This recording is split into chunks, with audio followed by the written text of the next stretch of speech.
नमस्कार साथियों, the insight में आपको स्वागत है। अब तक आपने हमारे चैनल पर किताबों की गहराई, जीवन बदल देने वाले विचारों और छोटी मगर असरदार कहानियों को पसंद किया है, उसके लिए आपका दिल से धन्यवाद। किताब का रिव्यू और छोटा वीडियो का सफ़र यूं ही चलता रहेगा, लेकिन आज से हम शुरू कर रहे हैं एक नई प्रेरणादायक श्रृंखला, जहां हम आपको ले चलेंगे दुनिया के अलग अलग देशों की अनसुनी, सच्ची और सीख देने वाली कहानियों की ओर।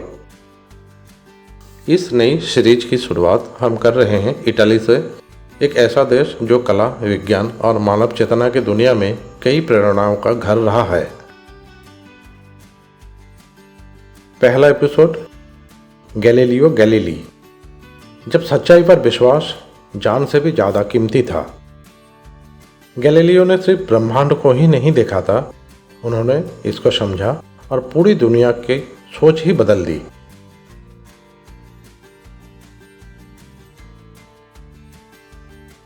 कल्पना कीजिए, आप एक ऐसी खोज करते हैं जिससे पूरी दुनिया की सोच हिल सकती है, लेकिन इसका मतलब है कि आप चर्च और सत्ता से टकरा जाएं। क्या आप फिर भी सच्चाई के साथ खड़े रहेंगे? 1564 में इटली की पिसा शहर में जन्मे गैलीलियो गणित और संगीत में गहरी रुचि रखते थे। उन्हें शुरुआत में पादरी बनने भेजा गया था, लेकिन विज्ञान ने उन्हें बुला लिया। क्या आप जानते हैं कि गैलीलियो ने पेंडुलम यानी लोलक की खोज चर्च के अंदर झूमते चिराग को देखकर की थी? 1564 में जब गैलीलियो का जन्म हुआ, उस समय पिसा एक प्रभावशाली व्यापारिक और शैक्षणिक नगर था। ये लिवोर्नो बंदरगाह के करीब था, जिससे विज्ञान और विचारों का प्रसार आसान होता था। आज पिसा को मुख्य रूप से उसकी झुकी हुई मीनार यानी लीनिंग टावर ऑफ पिसा और यूनिवर्सिटी ऑफ पिसा के लिए जाना जाता है, जहाँ गैलीलियो ने प्रारंभिक शिक्षा ली थी। गैलीलियो का जन्म उसी साल हुआ था जिस साल माइकल एंजेलो की मृत्यु हुई, जिससे एक सांस्कृतिक युग का अंत और वैज्ञानिक युग की शुरुआत मानी जाती है। एक चर्च के अंदर पेंडुलम की खोज। गैलीलियो जब किशोर अवस्था में था, एक दिन चर्च में प्रार्थना के दौरान उसकी नज़र झूमते हुए एक चिराग पर गई। उसने देखा कि चिराग चाहे जितना भी झूमे, उसका समय एक समान रहता है। ये पहली बार था जब किसी ने पेंडुलम की गति को देखा और समझा। यह निरीक्षण बाद में समय मापन की क्रांति का आधार बना। और ये खोज किसी प्रयोगशाला में नहीं, बल्कि एक चर्च में हुई, जो दर्शाता है कि खोज कहीं से भी शुरू हो सकती है।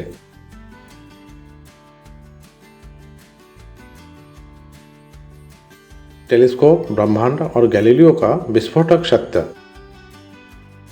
1609 में गैलीलियो ने खुद की बनाई टेलीस्कोप से आकाश को देखा।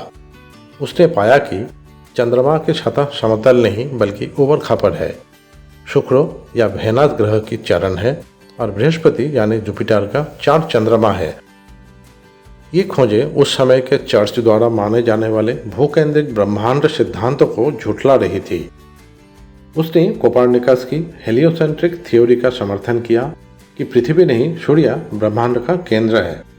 ये विचार धार्मिक मान्यताओं के खिलाफ जा रहा था और इसलिए खतरनाक माना गया।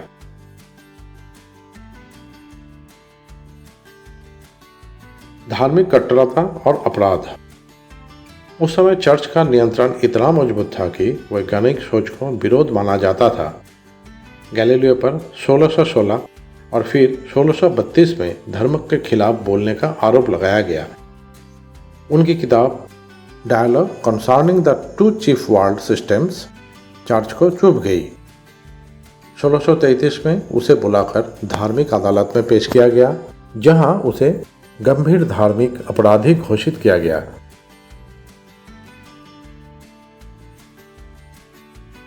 नजरबंदी और अंतिम दिन। चर्च ने उसे घर में नजरबंद कर दिया, जहां उसे अपनी आखिरी सांस तक रहना पड़ा। इस बंधन के बीच ही उसने एक और महान खोज की, 2 न्यू साइंसेस, जिसमें गति और पदार्थ के सिद्धांत थे जो न्यूटन के कार्यों की नींव बने। कहा जाता है कि सुनवाई के अंत में जब उसने मजबूरी में कहा कि पृथ्वी स्थिर है, तब भी वो धीरे से बड़बड़ाया, कहा ए पोर्ट सी मूव है, मतलब फिर भी ये घूमती है। ये वाक्य विज्ञान के इतिहास का सबसे साहसी व्हिस्पर बन गया।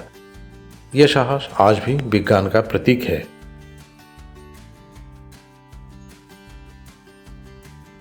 गैलीलियो के साथ अन्याय और बाद में न्याय। गैलीलियो के मृत्यु के 359 साल बाद 1992 में वेटिकन ने आधिकारिक रूप से माना कि चर्च ने गलती की थी और गैलीलियो के साथ अन्याय हुआ था। इस घटना ने इतिहास को ये सिखाया कि सच्चाई को दबाया जा सकता है लेकिन मिटाया नहीं जा सकता। ये कहानी और भी सिखाती है कि सच्चाई हमेशा बहुमत या सत्ता पर निर्भर नहीं होती। कभी कभी सच्चाई को थामे रहना ही सबसे बड़ा साहस होता है।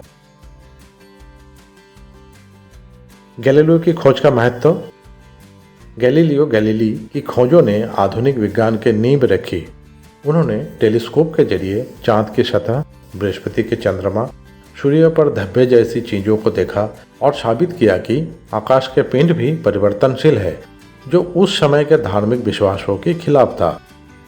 उनका सबसे बड़ा योगदान ये था कि उन्होंने ये सिद्ध किया कि पृथ्वी सूर्य की चारों ओर घूमती है, न कि इसके उलट। उनकी खोजों ने ऑब्जर्वेशन और एक्सपेरिमेंट पर आधारित वैज्ञानिक पद्धति को जन्म दिया, जिसने विज्ञान को अंधविश्वास और अनुमान से निकालकर तर्क और प्रमाण की दिशा में मोड़ा। गैलीलियो का जीवन से जुड़े कुछ विशेष तथ्य। गैलीलियो ने अपने छात्रों को वैज्ञानिक सोच सिखाने के लिए व्यंग्यात्मक संवाद की शैली चुनी, जो चर्च के खिलाफ सीधा प्रहार न होकर एक रणनीतिक ढंग था। उन्होंने सूरज पर धब्बे खोजे, जो उस समय के लिए एक धार्मिक बखेड़ा बन गया, क्योंकि सूरज को दिव्य और परिपूर्ण माना जाता था। गैलीलियो की पुत्री सुयर मारिया सेलिस्टा, जो एक नन थी, के साथ पत्राचार उनके संघर्ष के भावनात्मक पक्ष को दिखाता है।